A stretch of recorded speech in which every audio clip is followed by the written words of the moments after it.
Election 2002. Big money once again dominated the political process. Candidates, parties, and special interest groups spent $1 billion on television advertising. Soft money spending by the parties skyrocketed 72% over the previous midterm elections. And insiders from both major parties set up new fundraising organizations crafted to do an end run around the modest campaign finance reforms included in the McCain-Feingold law. Proof that the problem of money in politics continues to pollute the democratic process. But it doesn't have to be this way. In 2 states, Arizona and Maine, real campaign finance reform has succeeded in cutting the cord between special interest money and candidates. Voters approved far-reaching reform initiatives in Maine in 1996 and Arizona in 1998. The new systems had their maiden run in 2000. Now, with the 2002 election, this revolutionary reform, clean elections, has dramatically changed the political landscape and legislature of Arizona and Maine.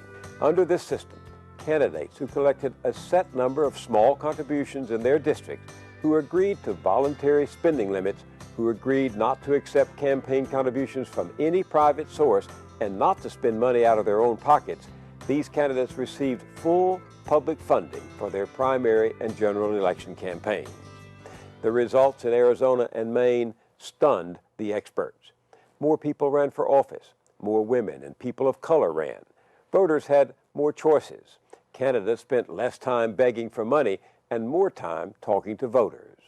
In Arizona, voters for the first time ever elected a clean elections candidate governor. 77% of the Maine Senate is now made up of candidates who ran clean, as is more than half the Maine House. And in both states, voters elected strong clean elections legislators who owed their elections not to big money or special interests, but to the people, proving that we can change the way governing gets done and take back our voice and our democracy. In 2002, the $5 bill, the amount candidates had to raise from hundreds of voters in order to qualify for clean money funding, became the currency of the political realm in Arizona. 28 out of 32 candidates for statewide office, including 7 out of the 8 major party candidates for governor, opted to participate in clean election. There was more competition for higher office in Arizona than in many years. And when the election was over, 9 out of 11 statewide offices, including governor, secretary of state, attorney general, and treasurer, were held by candidates who took no private special interest money and therefore owe no favors to big donors. Democrat Janet Napolitano became the first governor elected anywhere running clean, accepting $2.3 million in public funding in return for collecting at least 4,000 $5 contributions, agreeing to abide by strict spending limits and to raise no private funds. I got to spend time with voters as opposed to spending time, dialing for dollars or trying to sell tickets at $250 a plate fundraisers. This was much better.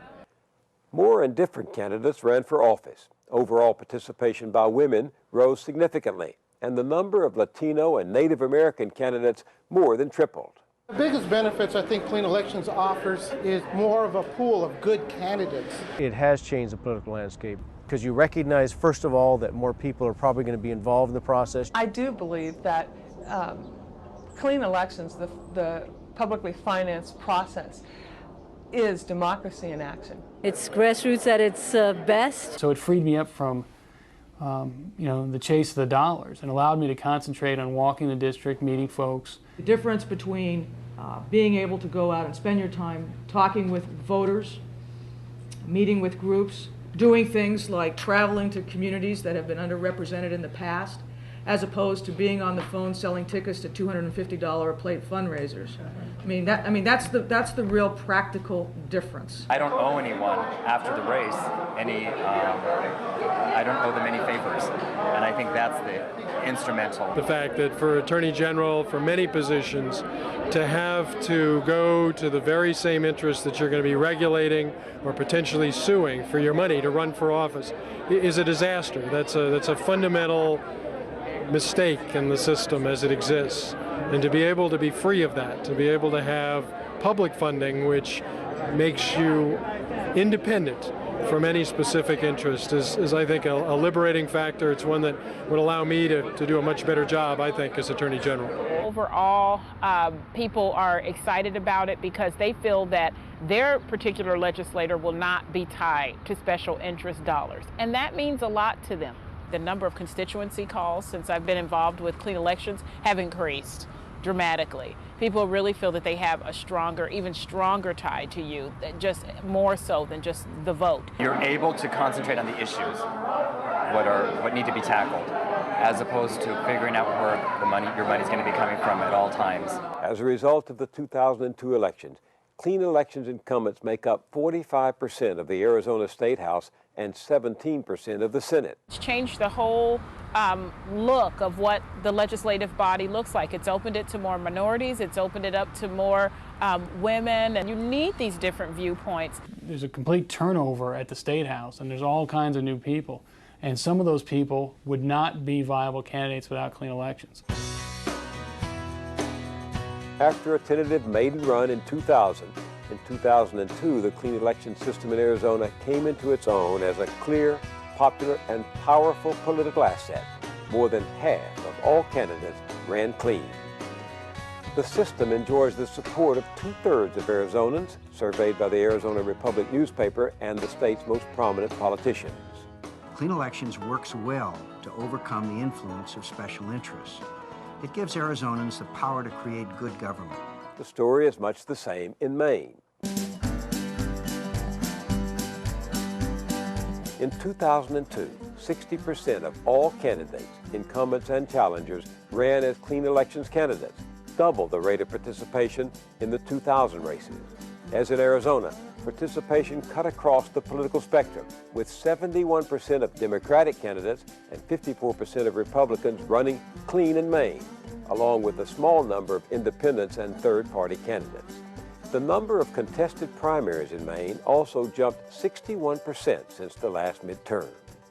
It's clear that the clean election system levels the playing field and inspires more challengers to run. But a surprising number of incumbents also opted to run as Clean Elections candidates, limited their spending, and enjoyed campaigns where they spent their time with voters, not courting donors. Mainers voted in referendum a few years ago that they wanted campaign finance reform. And I thought if they voted they want it, then I should make sure that I show them that this voluntary alternative can work. So I thought I was mostly doing it to honor their vote. After a few months of doing it, I was realizing how it was wonderfully shifting my focus more completely back to my constituency. It frees you up to do the things that you need to do, knock on doors, greet the public, go to bean suppers and things of that nature. One of the first clean election candidates in the country, no PAC money, no soft money, no individual contributions. So nobody's buying my vote. That's cool. I've never been very persuaded by the argument that we shouldn't have public funding because it's some sort of a giveaway for politicians. Elections are a public good, and therefore they are such an essential part of our democracy that providing some sort of government funding to replace private funding, and thereby reducing the corruptive possibilities of private money, reducing the substantial amount of time candidates have to spend raising private money, and reducing the role of these special interests in the determination of how government should act, is a good that wholly justifies the small amount that a public funding system would cost relative to any measure of government spending that we now have. With so many members of the legislature free of any direct dependence on private donors, there's hope to change the way business gets done at the state capitol. I had person after person that when I knocked on their doors that said, well, it doesn't really matter how I feel because the people with the money that have people in Augusta pushing for legislation, they're the ones that you answer to anyway.